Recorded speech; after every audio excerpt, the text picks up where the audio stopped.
The Lord, praise the Lord, praise the Lord. నా ప్రియమైన సహోదరి సహోదరులారా, ప్రభు అయిన యేసుక్రీస్తు వారి నామంలో మీ అందరికీ నా శుభాభివందనాలు తెలియజేస్తున్నాను. దేవుని బిడ్డ, ఈ భూమి మీద నోబెల్ ప్రైజ్ అనేది చాలా అత్యున్నతమైన బహుమానం. ఎవరికైనా నోబెల్ ప్రైజ్ వచ్చిందనుకోండి, ఆ బహుమానం పొందుకున్నందుకు వాళ్ళ జీవితాంతం చాలా హ్యాపీగా ఉంటారు. నోబెల్ ప్రైజ్ అనేది అందరికీ ఇవ్వరు. నోబెల్ ప్రైజ్ అనేది కేవలం కొద్ది మందికి మాత్రమే వస్తుంది. ఎవరెవరికి ఇస్తారు? అది 6 సబ్జెక్ట్స్లో నిపుణులైన వాళ్ళకి, ప్రపంచానికి యూస్ఫుల్గా ఎవరైతే అత్యున్నతమైన పని చేస్తారో వాళ్ళకి ఇస్తారు. ఫస్ట్ సబ్జెక్ట్ ఏంటంటే ఫిజిక్స్. ఫిజిక్స్లో ఎవరైనా ఏదైనా కొత్త విషయం కనుక్కున్నారనుకోండి, అది ప్రపంచానికి ఆశీర్వాదకరంగా ఉందనుకోండి, వాళ్ళకి నోబెల్ ప్రైజ్ ఇస్తారు. రెండవది కెమిస్ట్రీ. కెమిస్ట్రీలో ఎవరైనా ఏదైనా న్యూ డిస్కవరీ చేసిన, ఇన్వెన్షన్ చేసిన, అది మానవాళికి ఉపయోగకరంగా ఉంటే వాళ్ళకి నోబెల్ ప్రైజ్ ఇస్తారు. మూడవది మెడిసిన్. మెడిసిన్లో ఎవరైనా ఒక అద్భుతమైన ఇన్వెన్షన్ చేస్తే వాళ్ళకి నోబెల్ ప్రైజ్ ఇస్తారు. నాలుగవది ఎకనామిక్స్. ఎకనామిక్స్లో కూడా నోబెల్ ప్రైజ్ ఇస్తారు. ఐదవది లిటరేచర్. ఎవరైతే సాహిత్యం, అద్భుతమైన సాహిత్యం రాస్తారో, లిటరేచర్లో నిపుణులుగా ఉంటారో, వాళ్ళ లిటరేచర్ ప్రపంచానికి ఆశీర్వాదకరంగా ఉంటుందో వాళ్ళకి నోబెల్ ప్రైజ్ ఇస్తారు. మొత్తం 6 అనుకున్నాం. 6 ఫీల్డ్స్లో, 6 ఫీల్డ్స్లో నోబెల్ ప్రైజ్ ఇస్తారు. వీటిల్లో 5 ఫీల్డ్స్ ఉన్నాయి చూడండి. Physics, chemistry, medicine, economics, literature. ఇవి జనరల్గా వాటిల్లో నిపుణులైన వాళ్ళకి ఇస్తారు. వీటితో మనకిప్పుడు సంబంధం లేదు. కానీ లాస్ట్గా ఒక ప్రైజ్ ఉంది, ఒక సెక్టార్ ఉంది. అదేంటంటే సమాధానపరుచు వారికి నోబెల్ పీస్ ప్రైజ్ ఇస్తారు. ప్రపంచానికి ఎవరైతే శాంతిని తీసుకొస్తారో, ప్రపంచంలో ఎవరైతే శాంతిని అందించడానికి ప్రయత్నం చేస్తారో వాళ్ళకి నోబెల్ పీస్ ప్రైజ్ ఇస్తారు. ఇప్పుడు మీరు వాక్యం చెప్పుకోకుండా ఇవన్నీ మాకెందుకు చెప్తున్నారండి అంటారు. నేను వాక్యంలోకి వెళ్ళబోతున్నాను. కానీ ఇప్పుడు ప్రపంచ రాజకీయాలన్నీ ఈ నోబెల్ పీస్ ప్రైజ్ దగ్గర ఆగి ఉన్నాయి. విషయం ఏంటి అని అంటే, అమెరికా మాజీ అధ్యక్షుడు ఒబామా గారికి నోబెల్ పీస్ ప్రైజ్ ఇచ్చారు. ఇప్పుడు ట్రంప్ గారు అధ్యక్షుడు అయ్యారు. ట్రంప్కి ఏముంది అని అంటే, ఎలాగైనా తను కూడా నోబెల్ పీస్ ప్రైజ్ పొందుకోవాలి అని అనుకుంటున్నాడు. ఆయనకు అవకాశం ఉంది.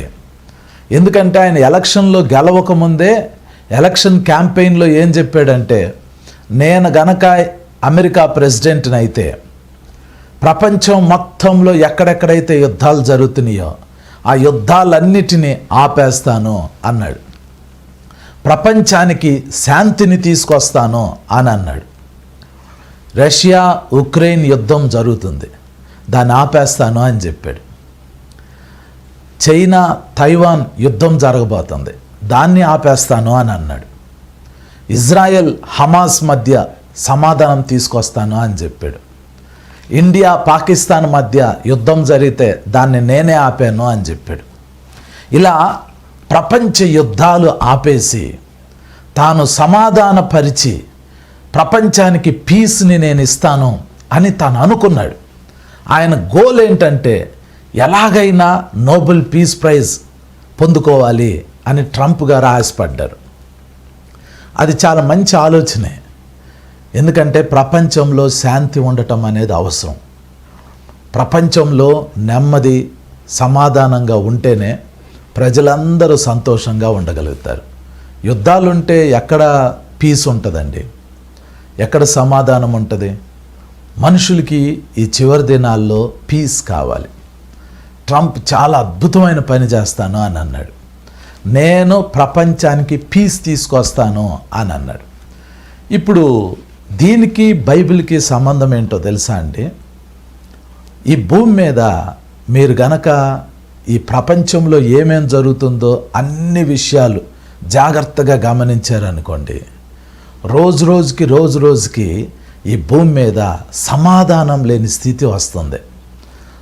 జనం మీదకి జనం లెగుస్తున్నారు, రాజ్యం మీదకి రాజ్యం లెగుస్తుంది, దేశాల మీదకి దేశాలు లెగుస్తున్నాయి, యుద్ధాలు జరుగుతున్నాయి, అక్కడక్కడ కరువులు వస్తున్నాయి, భూకంపాలు వస్తున్నాయి, తెగుళ్ళు వస్తున్నాయి. ప్రపంచంలో ఎక్కడ కూడా పీస్ అనేది లేదు, అంటే సమాధానం అనేది లేదు. ఇప్పుడు ప్రపంచానికి పీస్ అవసరం, సమాధానం అవసరం. ఇప్పుడు ప్రాబ్లం ఏంటంటే ఈ భూమి మీద ఇలా ఒక జాతి వాళ్ళు ఇంకో జాతి మీద, ఒక దేశం వాళ్ళు ఇంకో దేశం మీద యుద్ధాలు చేసుకుంటూ, పోరాటాలు కలిగి ఉంటూ, మనుషుల్ని చంపుకుంటూ చాలా చాలా చిత్ర విచిత్రాలన్నీ జరుగుతూ ఉండినప్పుడు, సమాధానం ఏమీ లేని స్థితిలో, ఆ పరిస్థితిలోకి వెళ్ళినప్పుడు సడన్గా ఒక వ్యక్తి వస్తాడు. వచ్చి ఏం చేస్తాడంటే, ప్రపంచం మొత్తం ఇప్పుడు సమాధానంగా లేదు, నేను మీకు సమాధానం ఇస్తాను అంటాడు. ఎప్పుడైతే ఆ వ్యక్తి వచ్చి ప్రపంచానికి సమాధానం ఇస్తాను అని చెప్పి ఆ విధంగా నిబంధనలు చేస్తాడో, అప్పుడు మనం ఈ భూమి మీద నుంచి పరలోకానికి వెళ్ళిపోతాం. ఆ సమయము మనకు వచ్చేసింది అని అర్థమైపోతుంది. మీకు డైరెక్ట్గా చెప్పాలి అని అంటే, ఈ ప్రపంచానికి సమాధానం ఇవ్వటము, దాన్ని సంపూర్ణంగా నెరవేర్చడము ఎవరి వల్ల కాదు. కానీ ఒక వ్యక్తి రాబోతున్నాడు. ఇప్పుడు ట్రంప్ గారు ఎలాగైతే ప్రపంచానికి పీస్ తీసుకొస్తానని చెప్తున్నారో, అలాగే ఒక వ్యక్తి రాబోతున్నాడు. వాడు వచ్చినప్పుడు మనం పరలోకంలోకి వెళ్తాం. మనం పరలోక సంబంధమైన జీవితాన్ని ఫిజికల్గా ఆ రోజు చూడబోతున్నాం. అందుకని ఇప్పుడు ఎవరైనా ప్రపంచంలో నేను యుద్ధాలు ఆపుతాను, నేను ప్రపంచానికి పీస్ తీసుకొస్తాను అని చెప్తే ఆ వ్యక్తిని మనం కొంచెం గమనిస్తూ ఉండాలి. ఆ సమయంలో 2 ప్రాముఖ్యమైన విషయాలు జరగబోతున్నాయి. నేను ఒక వచనం చదివి మనం వాక్యంలోకి వెళ్దాం. మీ దగ్గర బైబిల్స్ ఉంటే దయచేసి మీ బైబిల్స్ ఓపెన్ చేయండి. తెస్సలోనీయులకు రాసిన మొదటి పత్రిక 5వ అధ్యాయము 1వ వచనం దగ్గర నుండి నేను చదువుతున్నాను. తెస్సలోనీయులకు రాసిన మొదటి పత్రిక 5వ అధ్యాయము 1వ వచనం దగ్గర నుండి. సహోదరులారా, ఆ కాలమును గూర్చియు ఆ సమయములను గూర్చియు మీకు రాయనక్కర్లేదు. రాత్రివేళ దొంగ ఎలాగు వచ్చునో అలాగే ప్రభువు దినము వచ్చునని మీకు బాగుగా తెలియను. లోకులు నెమ్మదిగా ఉన్నది, భయమేమీ లేదని చెప్పుకొనుచుండగా గర్భిణీ స్త్రీకి ప్రసవ వేదన వచ్చునట్లు వారికి ఆకస్మికముగా నాశనము తటస్థించును గనుక వారెంత మాత్రమును తప్పించుకొనలేరు.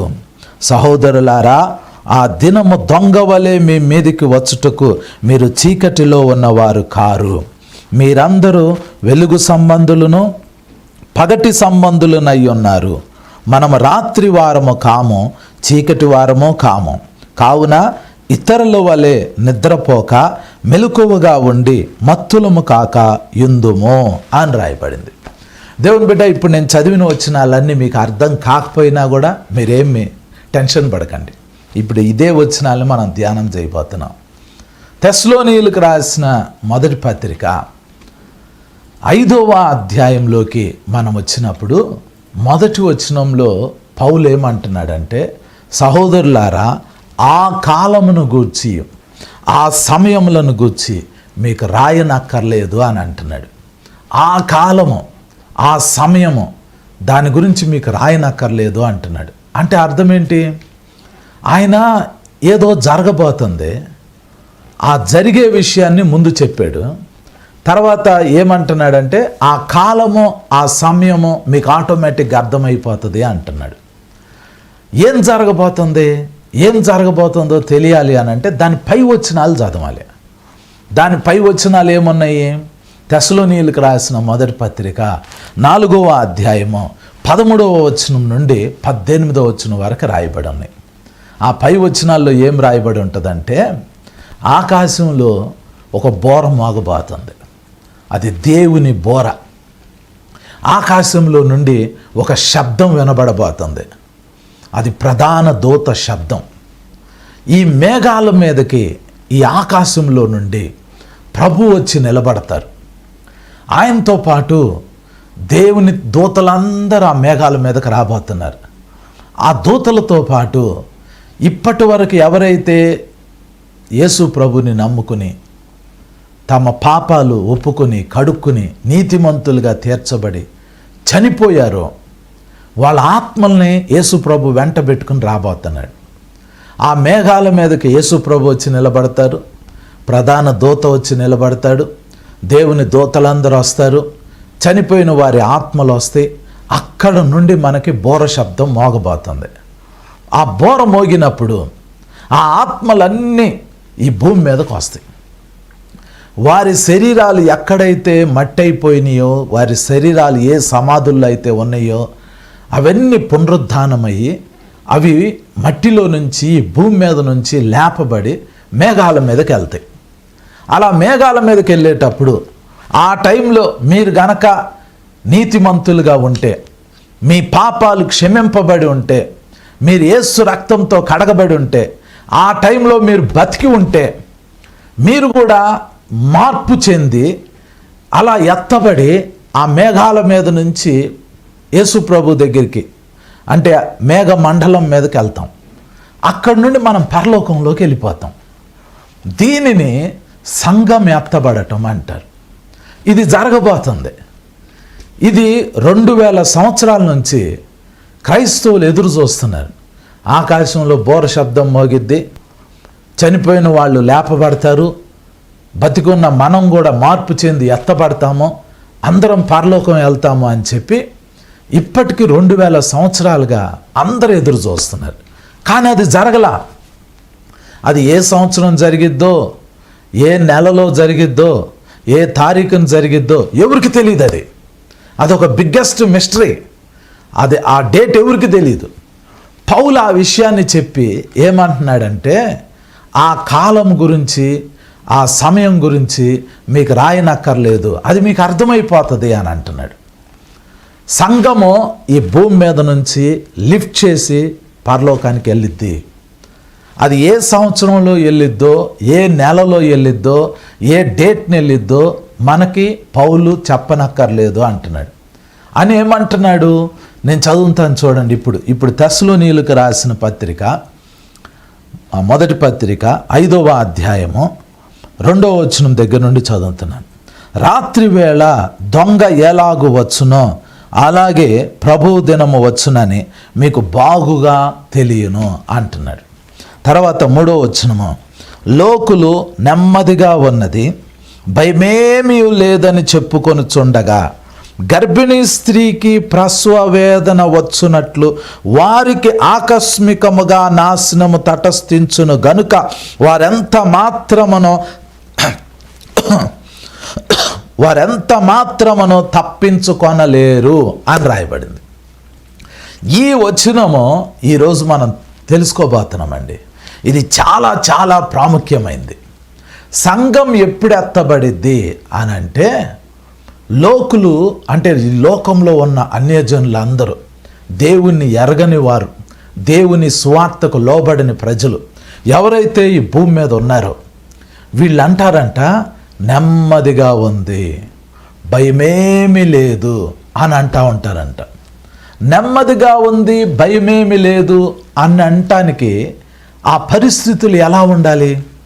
ఇప్పుడు మీరు హైదరాబాద్లో ఉండిన, విజయవాడలో ఉండిన, విశాఖపట్నంలో ఉండిన, భారతదేశంలో ఉండిన, ఎక్కడ ఉండినా మీరు ప్రజెంట్ ఇప్పుడు మిడిల్ ఈస్ట్లో ఉన్న పరిస్థితుల్ని ఎవరు చోట్ల వాళ్ళు అనుభవించేవి మనం అనుభవించట్లా.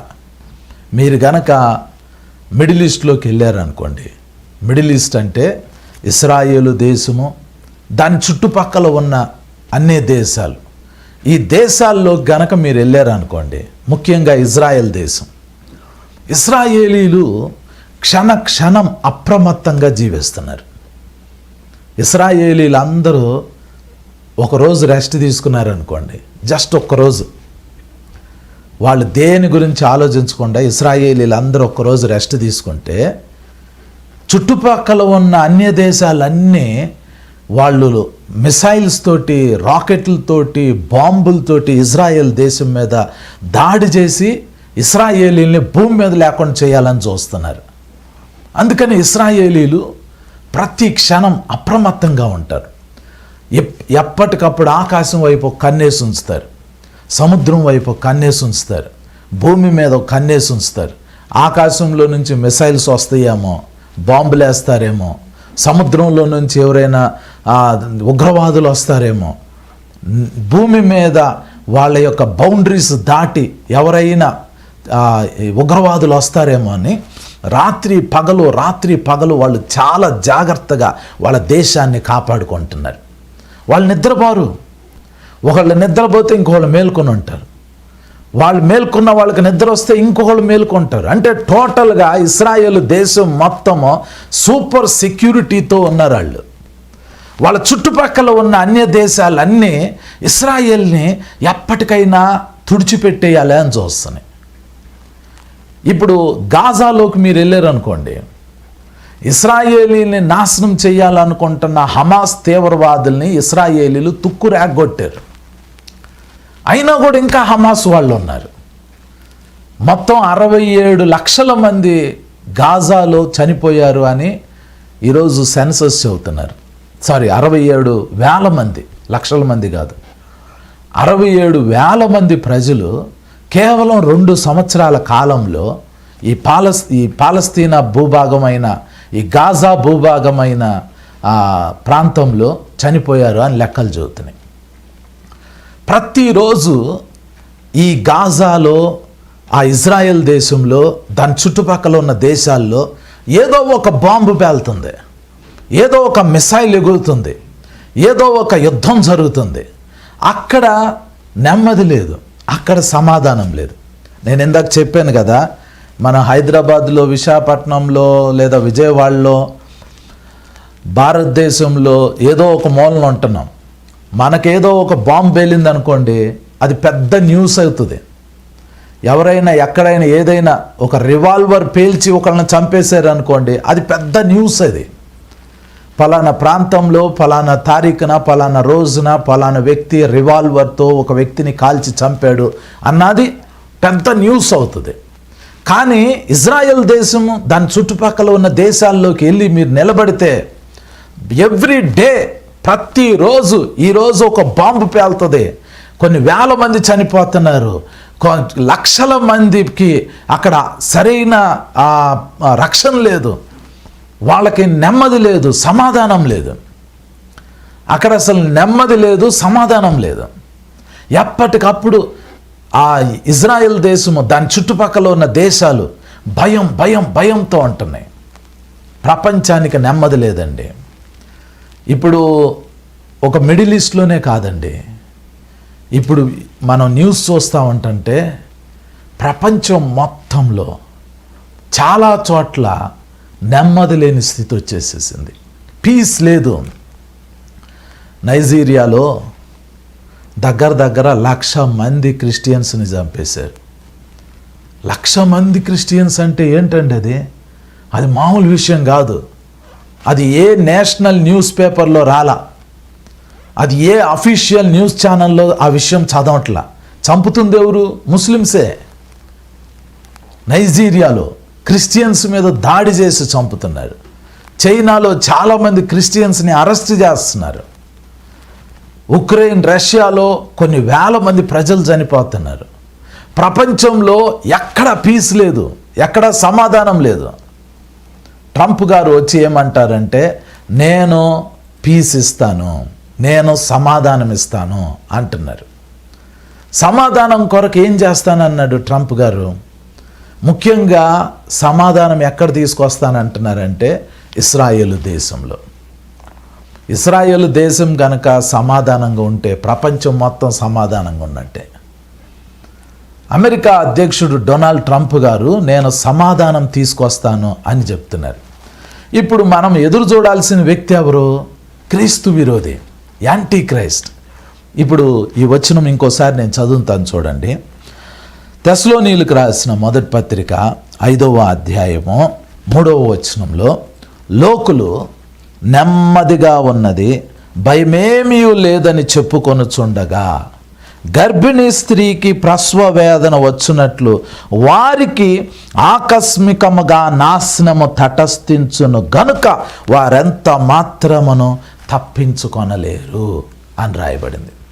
దేవుని బిడ్డ, ఈ ప్రపంచానికి సమాధానం ఇవ్వాలి అనంటే, పీస్ ఇవ్వాలి అనంటే, శాంతి ఇవ్వాలి అనంటే అది ఒకే ఒక వ్యక్తి ఇవ్వగలుగుతాడండి.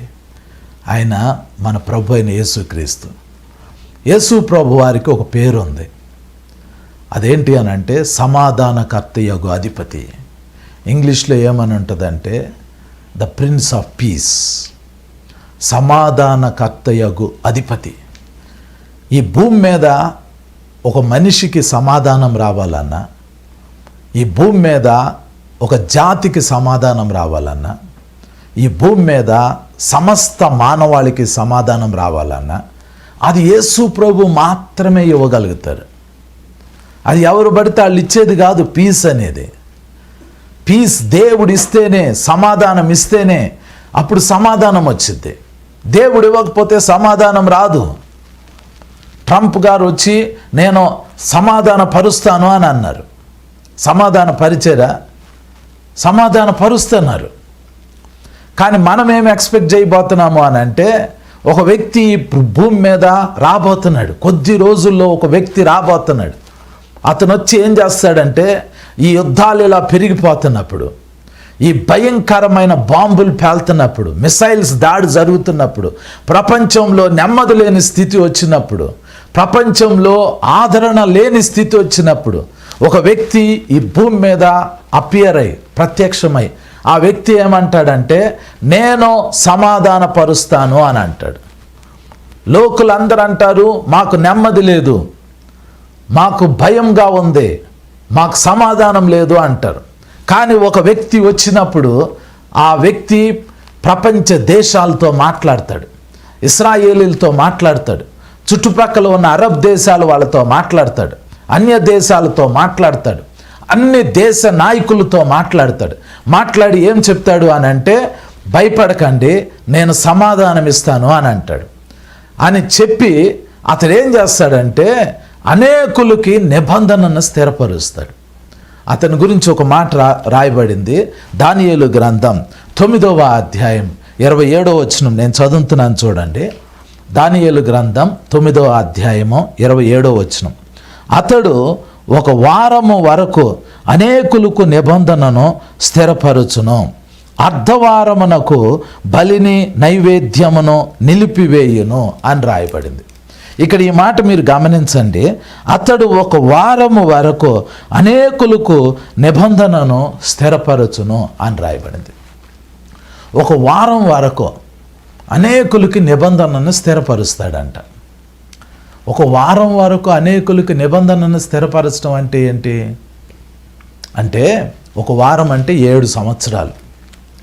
ఒక వ్యక్తి ఈ భూమి మీద ప్రత్యక్షమై ఇశ్రాయేలీలతోటి, అరబ్ దేశాల వాళ్ళతోటి, ఇస్లామిక్ దేశాలతోటి, అన్య దేశాలతోటి, ప్రపంచంలో అన్ని దేశాలతోటి మాట్లాడి నేను భయాన్ని తీసేస్తాను, నేను నెమ్మదినిస్తాను, నన్ను నమ్మండి, నన్ను నమ్మటం కొరకు నాకు కొంత సమయం ఇవ్వండి, ఒక 7 సంవత్సరాలు నా పరిపాలన చూడండి, నేను ప్రపంచ నాయకుల్ని, ప్రపంచ దేశాలని ఎలా సమాధానపరుస్తానో చూడండి అని చెప్పి అతడు అనేకులకి 7 సంవత్సరాల పాటు నిబంధనని స్థిరపరచబోతున్నాడు. అతను ఎందుకు రాజులతోటి, దేశాలతోటి, ఇశ్రాయేలీలతోటి, అనేకులతోటి నిబంధనను స్థిరపరుస్తాడంటే లోకులకి భయం లేకుండా నెమ్మది కలిగిన స్థితిని ఇవ్వటానికి అతడు అలా చేయబోతున్నాడు. ఇప్పుడు ఈ వాక్యం వింటున్న మీరు కూడా కొద్ది రోజుల తర్వాత ప్రపంచాన్ని గమనించినప్పుడు మీ లోపల ఒక విధమైన ఆందోళన, భయం స్టార్ట్ అయ్యిద్ది. మీ లోపల మీ మనసు ఏం కోరుకునిద్ది అని అంటే అరే ఈ భయము, ఈ దిగులు లేకుండా నెమ్మదిగా సమాధానంగా ఉండే ఎవరైనా మాకు సమాధానం ఇస్తే ఎంత బాగుండు అని మీకు అనిపించింది. సో మీరు కూడా ఒక వ్యక్తిని ఎక్స్పెక్ట్ చేస్తారండి, ఒక వ్యక్తిని కోరుకుంటారు. ఇవన్నీ నేను మీకు చెప్తున్నాను, మీరు చాలా జాగ్రత్తగా మనసులో పెట్టుకోండి. ఎందుకు అనంటే ఇవన్నీ మనం చూడబోతున్నాం. ఇప్పుడు నేను చెప్పే ఈ మాటలు ఎప్పుడో ఒక 100 సంవత్సరాల తర్వాత జరిగేవి కాదు. మనం బతుకున్నప్పుడే, మన కాలంలోనే, మన తరంలోనే ఈ కార్యాన్ని చూడబోతున్నాం. ఏం చూడబోతున్నాం? ఒక వ్యక్తి ఈ భూమి మీద పరిచయం అవ్వబోతున్నాడు. సేమ్ ట్రంప్ గారు లాగానే అతను చేయబోతున్నాడు. ట్రంప్ ఏం చేస్తున్నాడు? ఇప్పుడు సమాధానం ఇవ్వటానికి ప్రయత్నం చేస్తున్నాడు. ఈ మధ్య ట్రంప్ గారు మాట్లాడేటప్పుడు, ఈ అమెరికా అధ్యక్షుడు ట్రంప్ గారు మాట్లాడేటప్పుడు ఆయన పదే పదే ఒక మాట అంటున్నాడు. ఇస్రాయేలు దేశానికి, దాని చుట్టుపక్కల ఉన్న దేశాలకి 3000 సంవత్సరాలుగా సమాధానం లేదు. 3000 సంవత్సరాల నుండి ఆ ఇస్రాయేలు దేశానికి కానీ, దాని చుట్టుపక్కల ఉన్న దేశాలకు కానీ, ప్రపంచానికి కానీ సమాధానం లేదు. నేను సమాధానము ఇస్తాను అని ట్రంప్ గారు చెబుతున్నారు. ఇప్పుడు ఆయన ఇంగ్లీష్లో మాట్లాడిన స్పీచ్ మీరు వింటే ఆయన 2 పదాలు వాడారు. అదేంటంటే peace and security. Peace and security అంటే మనము దాన్ని తెలుగులోకి గనక ట్రాన్స్లేట్ చేస్తే నెమ్మది, సమాధానం, దాంతోపాటు భద్రత అని. ఇక్కడ బైబిల్ ఏం చెప్తుంది? తెస్సలోనీయులకు రాసిన మొదటి పత్రిక 5వ అధ్యాయము 3వ వచనంలో లోకులు ఏమనాలి అనంటే భయమే. ఇక్కడ లోకులు, ఆ వచనం చదువుతున్నాను చూడండి. తెస్సలోనీయులకు రాసిన మొదటి పత్రిక 5వ అధ్యాయం 3వ వచనంలో లోకులు నెమ్మదిగా ఉన్నది, భయమేమీ లేదని చెప్పుకొనుచుండగా. ఒక స్థితి ఈ భూమి మీద రాబోతుంది. ఆ స్థితి ఏంటంటే నెమ్మది కలిగిన స్థితి, భయం లేని స్థితి. అసలు భూమి మీద ఉన్న మనుషులు దేనికి భయపడాల్సిన అవసరం లేదు. అసలు ఇంత ప్రశాంతంగా ఈ భూమి ఉంది అని ఆశ్చర్యపడే వాతావరణం రాబోతుందండి. ఇప్పుడు మీరు ప్రపంచంలో ఏ దేశానికి ప్రయాణం అయ్యి వెళ్ళినా, ప్రతి దేశంలో ప్రతి చోట ఏదో ఒక భయం ఉంది, ఏదో ఒక నెమ్మది లేని స్థితి ఉంది. కానీ సడన్గా ఒక వ్యక్తి ఈ ప్రపంచానికి పరిచయం కాబోతున్నాడు. ఆ వ్యక్తి వచ్చి కొన్ని దేశాలతో నిబంధనలు చేపిస్తాడు. ఇశ్రాయేలీలతో నిబంధన చేపిస్తాడు, దాని చుట్టుపక్కల ఉన్న దేశాలతో నిబంధన చేపిస్తాడు, ప్రపంచ దేశాలకి నిబంధనను స్థిరపరుస్తాడు. స్థిరపరిచి అతను ఏం చేయబోతున్నాడంటే భయము లేని స్థితి, నెమ్మది కలిగిన స్థితిని తీసుకురాబోతున్నాడు. ఆ టైంలో మీరు కూడా ఏమంటారంటే, అరే ఈయన ఎంత గ్రేట్రా, ఎంత గొప్పోడు ఈయన. ఎందుకంటే ప్రపంచంలో ఇన్ని యుద్ధాలు ఆపాడు, ప్రపంచంలో అసలు మాట వినని దేశాలని కూడా మెడ వంచి వాళ్ళ మధ్య సమాధానం తీసుకొచ్చాడు. ఈరోజు ఏ దేశము యుద్ధం చేయట్లేదు, ఎక్కడా కూడా భయపడాల్సిన పరిస్థితి లేదు. ఎంత నెమ్మది కలిగిన స్థితిని తీసుకొచ్చాడు, ఈయన ఎంత గొప్పవాడు అంటారు. ఆడే యాంటీ క్రైస్ట్, క్రీస్తు విరోధి. క్రీస్తు విరోధి అనేవాడు వచ్చినప్పుడు వాడిని మనుషులు చూసి అంత త్వరగా వీడు క్రీస్తు విరోధి అని గుర్తుపట్టలేరు. వాడిని చూస్తే ప్రపంచ శాంతి దూతలాగా కనపడతారు. ప్రపంచ శాంతి దూత అంటే కేఏ పాల్ కాదు. నేను కేఏ పాల్ గారిని ఏమంటలేదు. ప్రపంచానికి శాంతిని ఇవ్వటానికి ఈ వ్యక్తి రాబోతున్నాడు.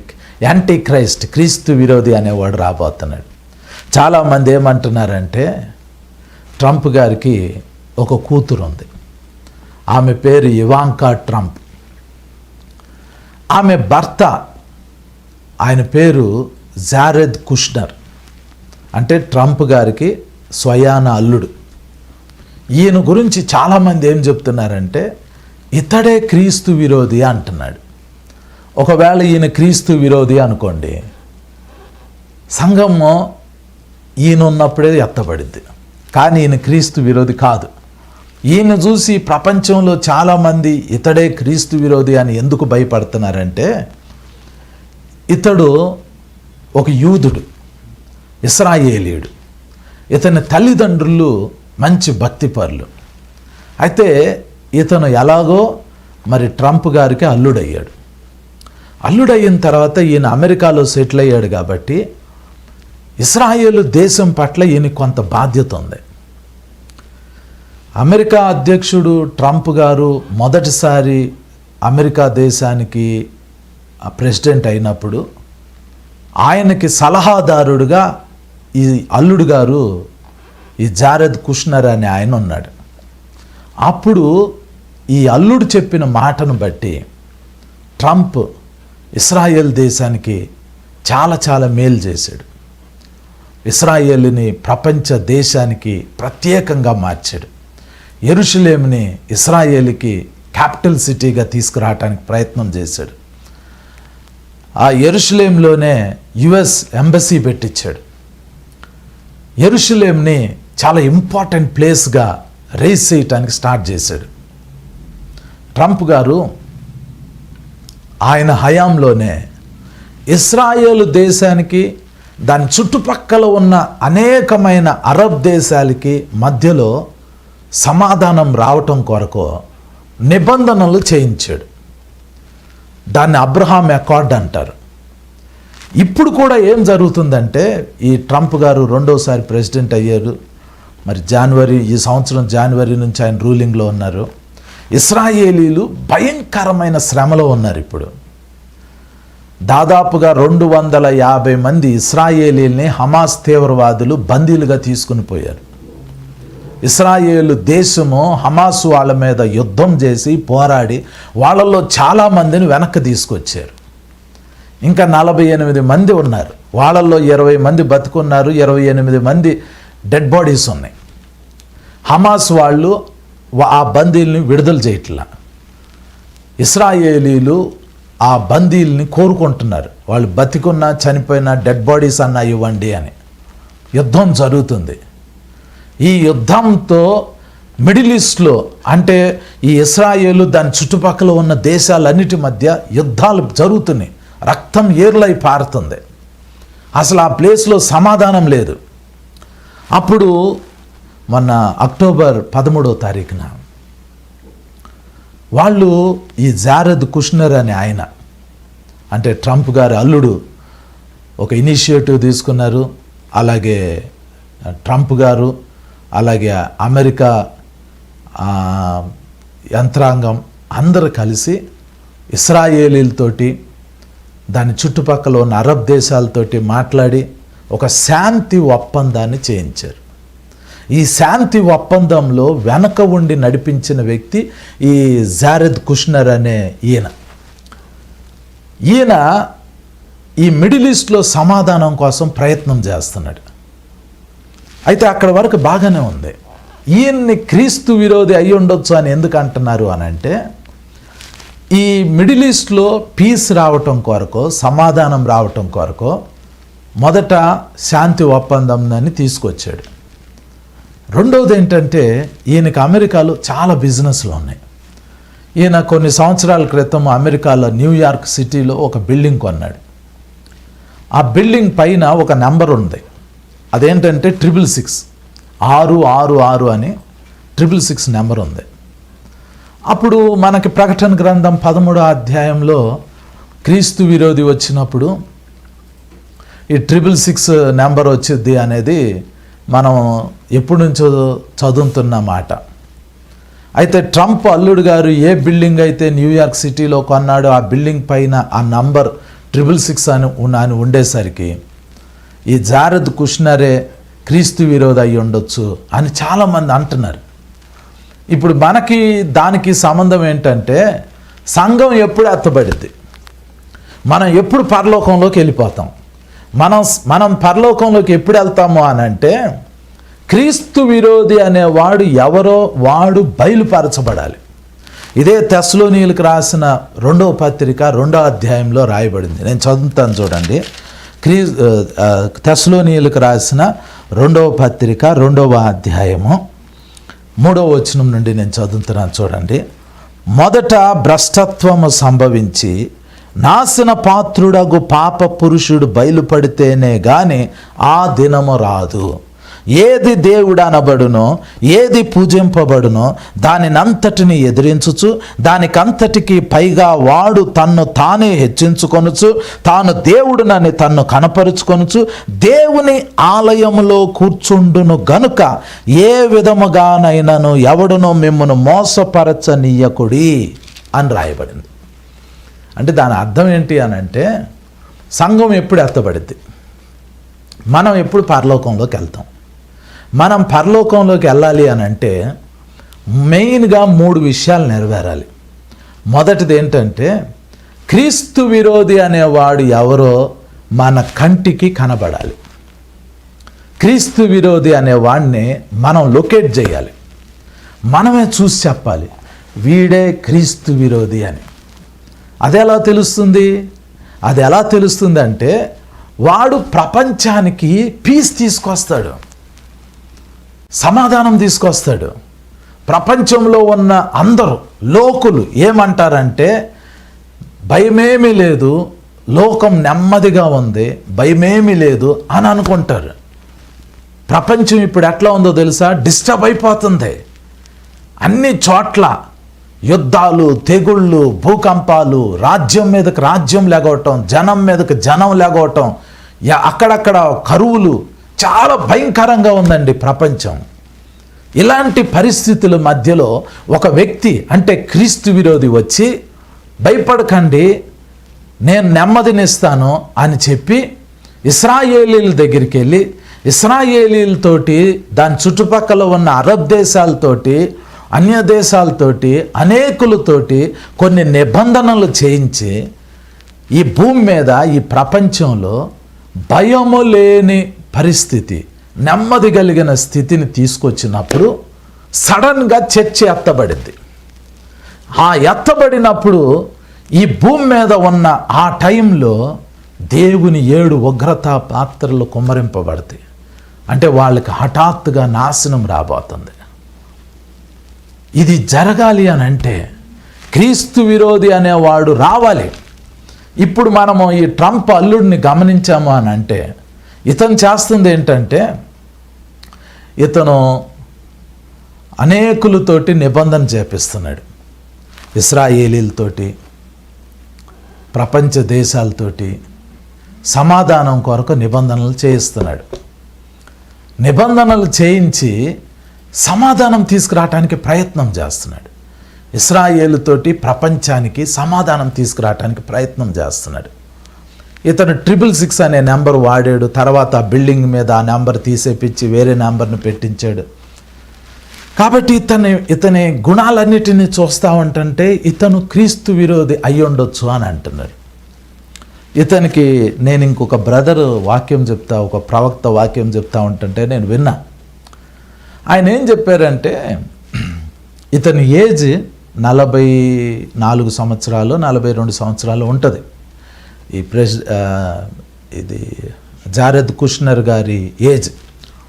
ఈయన ఒక యూదుడు. ఈయన 666 నెంబర్ వాడాడు, 666 నెంబర్ వాడాడు. ఈయన ఇశ్రాయేలీలకి ప్రపంచంలో ఉన్న ఇతర అరబ్ కంట్రీస్కి నిబంధనలు చేపిస్తున్నాడు. పీస్, నెమ్మది తీసుకురావాలి, భయం లేని స్థితి తీసుకురావాలి అని అనుకుంటున్నాడు. కానీ ఒక విషయం ఏంటి అని అంటే, క్రీస్తు విరోధి వస్తాడు అని బైబిల్ చెప్తుంది. ఇస్లాంలో కూడా వాళ్ళేం నమ్ముతారంటే మెస్సయ్యా వస్తాడు అని నమ్ముతున్నారు.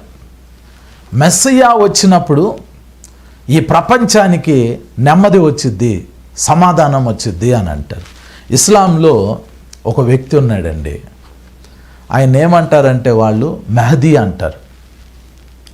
మెహదీ అనే లేదా మెస్సయ్యా అని అంటే వాళ్ళకి ఒక నాయకుడు వస్తాడు అని ఇస్లాంలో నమ్ముతున్నారు. ఖురాన్లో రాయలేదు కానీ వాళ్ళ హదీద్ అనే పుస్తకాల్లో రాయబడి ఉంది, వాళ్ళ ప్రవచనాల పుస్తకాల్లో రాయబడి ఉంది. మెహదీ అనే ఆయన వస్తాడు, ఆయన ప్రపంచానికి సమాధానం ఇస్తాడు, ప్రపంచాన్ని చక్కగా నెమ్మది కలిగిన స్థితిలో, భయం లేని స్థితిలోకి తీసుకెళ్తాడు అని వాళ్ళు నమ్ముతున్నారు. ఇస్లాంలో నుండే యాంటీ క్రైస్ట్ వస్తాడు అని నేను కూడా నమ్ముతున్నా వ్యక్తిగతంగా, క్రీస్తు విరోధి వస్తాడని. కానీ ఇస్లాంలో వాళ్ళు ఏం నమ్ముతారంటే ఆయన వాళ్ళ రక్షకుడు, ప్రపంచ రక్షకుడు అని వాళ్ళు నమ్ముతారు. ఇప్పుడు ఆ వచ్చిన వ్యక్తి ఏం చేస్తాడంటే ఇశ్రాయేలీలతోటి, అనేక దేశాలతోటి సమాధాన స్థితిని తీసుకురావటానికి ప్రయత్నం చేస్తాడు. అయితే వాళ్ళ పుస్తకాల్లో, ఈ హదీత్ అనే పుస్తకాల్లో ఏం రాయబడిందంటే ఈ వచ్చే మెహదీ అనే ఆయన ప్రపంచానికి నెమ్మదిని, శాంతిని ఇచ్చే ఆయన ఏజ్ 40-42 ఆ ఏజ్లో ఉంటాడు, 40 సంవత్సరాలు 40 ఉంటాడు అని ఉంటుంది. దాన్ని బట్టి చూస్తే ఈ జారెద్ కుష్నర్ అనే ఆయన ఈ క్రీస్తు విరోధి లేదా మెహదీ అయ్యి ఉండొచ్చు అని అనుకుంటున్నారు. కానీ ఈయన యూదుడు, ఈయన యాక్సెప్ట్ చేయరు ఇస్లాంలో. కానీ ఒక విషయం మాత్రం నిజమండి, ఈ క్రీస్తు విరోధి అనేవాడు ఏ సంవత్సరంలో రాబోతున్నాడో తెలియదు. కానీ వాడు వచ్చినప్పుడు ఇశ్రాయేలీలు, ఇస్లాం వాళ్ళు అంటే ముస్లిమ్స్, అరబ్ కంట్రీస్లో ఉన్నవాళ్ళు, క్రిస్టియన్స్ చాలామంది, ఇస్లాం వాళ్ళు, క్రిస్టియన్స్, అలాగే యూదులు, ప్రపంచంలో ఉన్న చాలామంది అతన్ని ఇష్టపడతారు, అతన్ని కోరుకుంటారు. అతని మాటలకి చాలామంది మోసపోతారు. ఎందుకంటే అతడు పీస్ ఇస్తాను అని చెప్పే విధానం. క్రీస్తు విరోధిని గుర్తుపట్టడం అంత ఈజీ కాదు. ఇప్పుడు యాంటీ క్రైస్ట్ అనేవాడు క్రూరమైన ముఖంతో క్రూరంగా వచ్చాడు అనుకోండి, ఐడెంటిఫై చేస్తారు. కానీ వాడు ప్రపంచానికి నెమ్మదిని, భద్రతని ఇస్తాను అని రాబోతున్నాడు. వాడిని అంత తొందరగా మోసగాడు అని ఎవరు ముద్ర వేయరు. కానీ వాడు మోసగాడు అని తెలుసుకునేది ఎవరు అని అంటే ఇదిగో ఈ బైబిల్ చదివే వాళ్ళు మాత్రమే. వాడు ప్రపంచానికి నెమ్మదినిస్తాను అని అంటున్నాడు. ఈరోజు ఈ ట్రంప్ అనే అమెరికా అధ్యక్షుడు లేదా వాళ్ళ అల్లుడు గారు ప్రయత్నం చేశారు, ఇశ్రాయేలు దేశంలో నెమ్మది తీసుకురావాలి, ప్రపంచంలో పీస్ తీసుకురావాలి. కానీ అది కొద్ది కాలం మాత్రమే ఉంటుంది. అది ఎంతకాలం ఉండిద్దో తెలీదు. వీళ్ళు క్రీస్తు విరోధులు కాదు, డొనాల్డ్ ట్రంప్ క్రీస్తు విరోధి కాదు, లేదా వాళ్ళ అల్లుడు గారు క్రీస్తు విరోధి కాదు. కానీ వీళ్ళు ఆ ప్రయత్నం అయితే చేశారు, పీస్ తీసుకురావాలి అని. ఎవరైనా ప్రపంచంలో ఈరోజు నిలబడి నేను ప్రపంచానికి పీస్ ఇస్తా, సమాధానం ఇస్తా, నెమ్మదినిస్తా, భద్రతనిస్తా, యుద్ధాలు ఆపుతాను, తెగుళ్ళని ఆపుతాను, ప్రపంచ మానవాళికి ఒక గొప్ప నెమ్మది, భద్రత కలిగిన జీవితాన్ని ఇస్తాను అని ఎవరైనా చెప్తా ఉంటుంటే ఆ వ్యక్తి మీద మనం ఒక కన్నేసి ఉంచాలి. ఎందుకంటే ఆ వ్యక్తి క్రీస్తు విరోధి అయి ఉండొచ్చు. ఈ వచ్చిన మర్చిపోవద్దండి. నేను మళ్ళీ చదువుతున్నాను చూడండి. తెస్సలోనీయులకు రాసిన మొదటి పత్రిక 5వ అధ్యాయం 3వ వచనము, లోకులు నెమ్మదిగా ఉన్నది భయమేమీ లేదని చెప్పుకొనుచుండగా. లోకులు నెమ్మదిగా ఉంది, భయమేమీ లేదని చెప్పుకొనుచుండగా. దేవుని బిడ్డ ఈ మాటను చాలా జాగ్రత్తగా వినండి. లోకులు నెమ్మదిగా ఉంది, భయమేమీ లేదు అని చెప్పుకొనుచుండగా ఏం జరగబోతుంది? సంఘం ఎత్తబడబోతుంది. సంఘం ఎత్తబడే సమయం అది.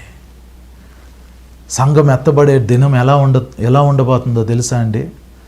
అది సడన్గా రాబోతుంది, అది ఇన్స్టెంట్గా రాబోతుంది. దాన్ని ఎవరు గుర్తుపెట్టుకోలేరు, గుర్తించలేరు. ఓన్లీ కొద్దిమంది మాత్రమే గుర్తుపట్టగలుగుతారు. 10 మంది కన్యకల గురించి యేసు ప్రభు ఒక ఉపమానం చెప్పారు. 10 మంది కన్యకలు యేసు ప్రభు వస్తున్నాడు, ఆయన వస్తాడు, ఆయన వస్తాడు, ఆయన వస్తాడు అని ఎదురు చూస్తూ ఉన్నారు. కానీ యేసు ప్రభు తన సంఘాన్ని తీసుకెళ్లే దినము ఆలస్యం చేశాడు. ఆలస్యం చేస్తే అందరు నిద్రపోయారు. అందరు నిద్రపోవటం అంటే ఏంటంటే అసలు యేసు ప్రభు వస్తాడు అనే టీచింగే చాలా సంఘాల్లో మెల్లిగా నిద్రలోకి వెళ్ళిపోతుంది. అంటే ప్రభు వస్తాడు, ప్రభు వస్తాడు, ప్రభు వస్తాడు అని చెప్పే బోధ చాలా తక్కువైపోతుంది. అప్పుడు క్రైస్తవులు నిద్రలోకి వెళ్ళిపోతున్నారు, ఎదురు చూసేవాళ్ళు తక్కువైపోయారు. సడన్గా బోరమోగిద్ది, కొంతమంది ఎత్తబడతారు, కొంతమంది విడవబడతారు. దేవుని బిడ్డ, కొన్ని సంఘాలు ఉన్నాయండి. ఆ సంఘాల్లో వాళ్ళ విశ్వాసులు ఒకరినొకరు కలుసుకున్నప్పుడు వాళ్ళు ఏమని పలకరించుకుంటారు అంటే మరణాత అని పలకరించుకుంటారు. మరణాత అంటే ప్రభువు త్వరగా వస్తున్నాడు అని, అంటే హెచ్చరించుకుంటారు. కానీ విషయం ఏంటి అని అంటే నిజంగా ప్రభు వస్తున్నాడని వాళ్ళ హృదయాల్లో నమ్ముతున్నారా? ఇప్పుడు మనము చాలామంది క్రైస్తవుల్ని గమనిస్తూ ఉంటాం. ఆంధ్రాలో ఉన్న విశ్వాసులు ఒకరినొకరు ఎలా పలకరించుకుంటారంటే వందనాలండి అంటారు. తెలంగాణలో ఉన్న విశ్వాసులు ప్రైజ్ ద లార్డ్ అంటారు.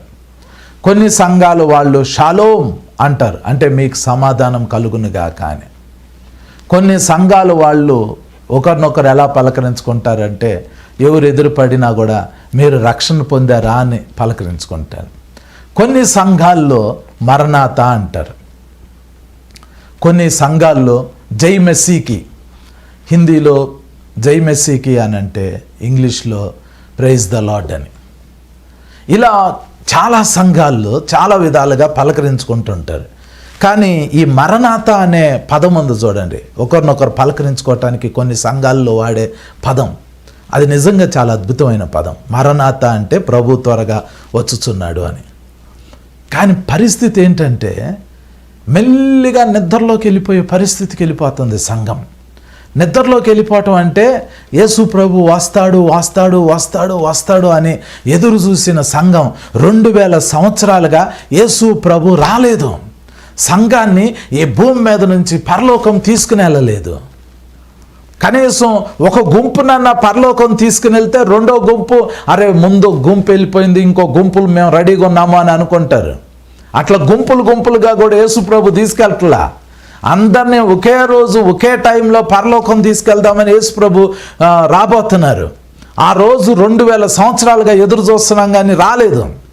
కానీ ఎత్తబడే దినం వచ్చే టయానికి 10 మంది కన్యకులు నిద్రపోయినట్టు క్రైస్తవులందరూ నిద్రపోతారు. అంటే నిద్రపోవటం అంటే ఏంటంటే ఆ విషయం గురించి పెద్దగా ఆలోచించరు, ఆ విషయం గురించి పెద్దగా చింతపడరు, ఆ విషయం గురించి పెద్దగా ధ్యానించరు, అసలు వినరు దాని గురించి కూడా. అప్పుడు ఏమవుతుంది? ఈ వచనం చదువుతాను చూడండి. తెస్సలోనీయులకు రాసిన మొదటి పత్రిక 5వ అధ్యాయము 6వ వచనంలో రాయబడింది, కావున ఇతరుల వలె నిద్రపోక మెలకువగా ఉండి మత్తులము కాక యుందుము అని రాయబడింది. తర్వాత నిద్రపోవువారు రాత్రివేళ నిద్రపోవుదురు, మత్తుగా ఉండువారు రాత్రివేళ మత్తుగా ఉందురు. మనము పగటివారమై ఉన్నాము గనుక మత్తులమై ఉండక విశ్వాస ప్రేమలను కవచము రక్షణ నిరీక్షణయను శిరస్త్రోణము ధరించుకొందుము. ఎందుకనగా మన ప్రభు అయిన యేసుక్రీస్తు ద్వారా రక్షణ పొందుటకే దేవుడు మనలను నియమించెను గాని ఉగ్రత పాలవుటకు నియమింపలేదు అని రాయబడింది. దాని అర్థం ఏంటంటే, అరే బాబు, పగటి సమయంలో మీరు ఎలాగైతే మెలకువగా ఉంటారో అదే విధంగా మీరు మెలకువగా ఉండండి, అదే విధంగా మెలకువగా ఉండండి. పగటి సమయం మీరు ఎలాగ మెలకువగా ఉంటారో అదే విధంగా మీరు మెలకువగా ఉండండి. రాత్రి వేళ నిద్రపోయినట్టు నిద్రపోవద్దు. మనం రక్షణ పొందటానికే పిలువబడ్డాం, మనం రక్షింపబడటానికి పిలువబడ్డాం, ఉగ్రత పాలవటానికి పిలువబడలేదు. అంటే సంఘం ఎత్తబడేటప్పుడు మనం ఎత్తబడకపోతే విడవబడ్డాము అని అంటే దేవుని 7 ఉగ్రత పాత్రలు ఈ భూమి మీద కుమ్మరింపబడబోతున్నాయండి. సంఘము ఎత్తబడే టైంలో మీరు గనక ఎత్తబడకుండా విడవబడ్డారు అనంటే, మీరు ఈ భూమి మీద విడవబడ్డారు అనంటే సంఘం పరలోకానికి వెళ్ళిపోయిద్ది. కానీ విడవబడిన వాళ్ళ మీదకి దేవుని ఉగ్రత రాబోతుంది. ఆ ఉగ్రత ఎలా ఉండబోతుందో తెలుసా అండి? పరలోకం నుండి 7 ఉగ్రత పాత్రలు ఈ భూమి మీద కుమ్మరింపబడబోతున్నాయి. అది మామూలు విషయం కాదండి. ప్రకటన గ్రంథం 16వ అధ్యాయం చదివితే 7 ఉగ్రతా పాత్రలు ఈ భూమి మీద కుమ్మరింపబడినప్పుడు ఎంత భయంకరంగా ఉండిద్దో ఒక్కొక్క పాత్ర గురించి రాయబడి ఉంది.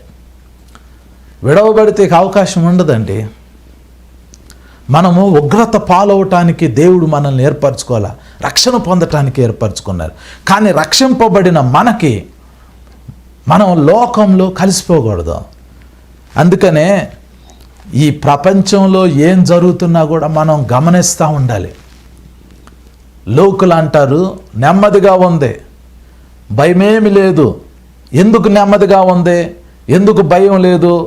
ఇన్ని సంవత్సరాలుగా యుద్ధాలు పెరుగుతున్నాయి, భూకంపాలు వస్తున్నాయి, జనాలు ఒకళ్ళ మీదకి ఒకళ్ళు రైజ్ అవుతున్నారు, చిత్రవాదాలు అవుతుంది. సడన్గా ఒక వ్యక్తి వచ్చి నేను నెమ్మదినిస్తాను, భయం లేని స్థితిని ఈ భూమి మీద క్రియేట్ చేస్తాను అని చెప్పి కొన్ని సెకండ్లు ఈ క్రీస్తు విరోధి అనేవాడు వచ్చి ఇశ్రాయేలీలతోటి, ఇతర దేశాలతోటి, ప్రపంచ దేశాలతోటి మాట్లాడి నిబంధనలు చేయించి వాడు పీస్ తీసుకొచ్చి, భయం లేని స్థితిని తీసుకొచ్చి, నెమ్మది కలిగిన స్థితిని తీసుకొచ్చినప్పుడు ప్రపంచం అంతా వాడిని చూసి ఇతడు ఎంత గొప్ప రక్షకుడు, ఇతడు ఎంత మంచి మెస్సయ్య, ఇతడి ద్వారా మాకు నెమ్మది వచ్చింది, మాకు భయం లేని స్థితి వచ్చింది అని అనినప్పుడు హఠాత్తుగా గర్భిణీ స్త్రీకి ప్రసవ వేదన వచ్చినట్టు వారికి ఆకస్మికముగా నాశనం తటస్థించబోతుంది. ఆ టైంలో సంఘం ఎత్తబడితే దేవుని 7 ఉగ్రతా పాత్రలు ఈ భూమి మీద కుమ్మరింపబడబోతున్నాయి. దేవుని బిడ్డ, ఈరోజు ట్రంప్ గారు వారి అల్లుడు గారు సేమ్ ఇది చేశారు. ఇశ్రాయేలీలకి ఆ చుట్టుపక్కల ఉన్న అరబ్ దేశాలకి శాంతి ఒప్పందం చేశారు. భయం లేని స్థితి, నెమ్మది కలిగిన స్థితి, భద్రత కలిగిన స్థితిని తీసుకురావడానికి ప్రయత్నం చేశారు. ఒక 2-3 రోజులు యుద్ధాన్ని ఆపారు, శాంతి ఒప్పందం జరిగింది. కానీ సంఘం ఎత్తబడలా. ఎందుకంటే వీళ్ళు క్రీస్తు విరోధి కాదు. సంఘం ఎత్తబడాలి అనంటే క్రీస్తు విరోధి రాబోతున్నాడు. వాడు ఎలా ఉంటాడో, ఏ రంగు సూట్ వేసుకుని ఉంటాడో, ఏ రంగు ముఖంతో ఉంటాడో, ఇవన్నీ మనకి ఇప్పుడే బయలుపరచబడలా. వాడు వచ్చినప్పుడు మీకు అర్థమైపోతుంది. వాడు వచ్చి కొద్ది రోజులైనా వాడు శాంతి ఒప్పందం చేసిన వెంటనే ఈ ప్రపంచానికి శాంతి వచ్చింది అని అనుకునే లోపు సంఘం ఎత్తబడింది. సడన్గా ఈ భూమి మీద దేవుని ఉగ్రత రావటం ప్రారంభమైంది. దేవుని బిడ్డ, మనం చివరి దినాల్లో ఉన్నామండి. మీరు నమ్మినా నమ్మకపోయినా మనది ఆఖరి జనరేషన్. దీన్ని గమనించి ఈ బైబిల్ ఉంది చూడండి, దీన్ని ఎక్కువగా చదవటం స్టార్ట్ చేయండి. బైబిల్ని చదివితే బైబిల్ని ప్రేమిస్తామండి. బైబిల్ని చదవకపోతే బైబిల్ని ప్రేమించం. మీరు బైబిల్ని చదవటం స్టార్ట్ చేయండి, మీరు వాక్యాన్ని ప్రేమించడం స్టార్ట్ చేస్తారు. వాక్యాన్ని ప్రేమిస్తే యేసయ్యని ప్రేమిస్తారు. యేసు ప్రభుని ప్రేమిస్తే యేసయ్య మనల్ని పరలోకం తీసుకుని వెళ్తారు. అట్టి కృప పరిశుద్ధాత్మ దేవుడు మనందరికీ దయచేయనుగాక. ఆమేన్. దేవుని బిడ్డ, మీకోసం ప్రార్థన చేయబోతున్నాను. మీరు ఎక్కడ ఉండినా ఈ ప్రార్థనలో ఏకీభవించండి. ఈ ప్రార్థనలో ఒక అద్భుతం జరగబోతుంది.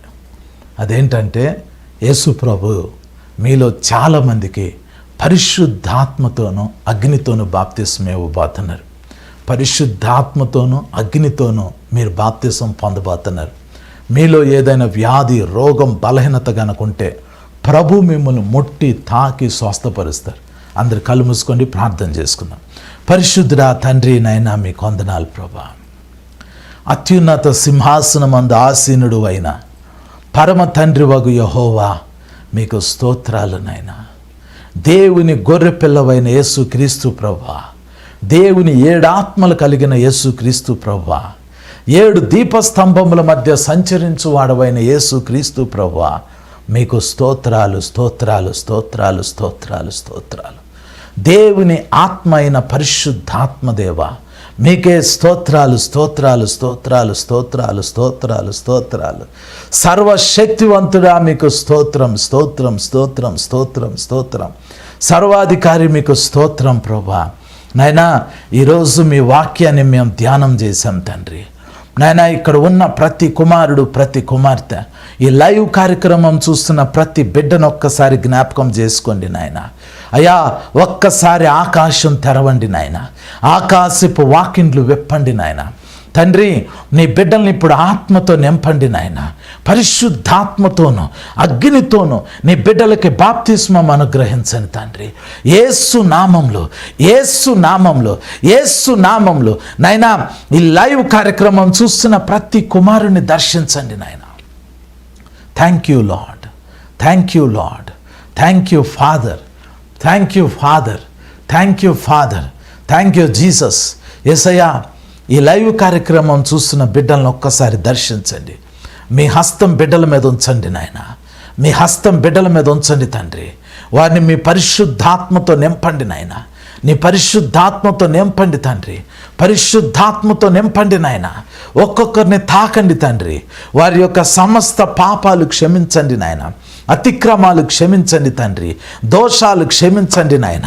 వారందరినీ తాకండి నాయన, మీ అగ్ని అభిషేకం వారి మీదకు వచ్చునుగాక నాయన. ఎవరైనా ఏదైనా బంధకంలో ఉంటే, శాపంలో ఉంటే, పాపంలో ఉంటే వారిని క్షమించండి నాయన, వారిని రక్షించండి తండ్రి.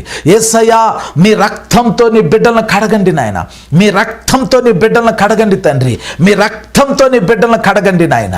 తండ్రి నీ బిడ్డలను ముట్టండి అయ్యా, మీ బిడ్డలను ముట్టండి తండ్రి. అయ్యా వారి వ్యాధుల్ని మీరు తాకండి నాయన, అయ్యా మీరు స్వస్థత జరిగించండి ప్రభువా. యేసయ్యా మీరు పొందిన దెబ్బల చేత మాకు స్వస్థత వస్తుంది తండ్రి, మీరు పొందిన గాయాల చేత మాకు స్వస్థత వస్తుంది ప్రభువా. యేసయ్యా మీరు మాకు అధికారం ఇచ్చారు తండ్రి, మీరు మాకు వరాన్ని ఇచ్చారు నాయన, మీరు మాకు తలాంతులను ఇచ్చారు తండ్రి. మీరు మాకు ఇచ్చిన అధికారంతో, మీరు మాకు ఇచ్చిన వరములతో, తలాంతులతో ప్రభువా ఈ దెయ్యాలని, అపవిత్ర ఆత్మల్ని ఏవైతే వారి జీవితాలను కంట్రోల్ చేస్తున్నాయో ఆ చీకటి శక్తులను మేము గద్దిస్తుండగా ప్రభా అయ్యా మీ శక్తిని పంపించి వారికి విడుదలను గ్రహించండి తండ్రి.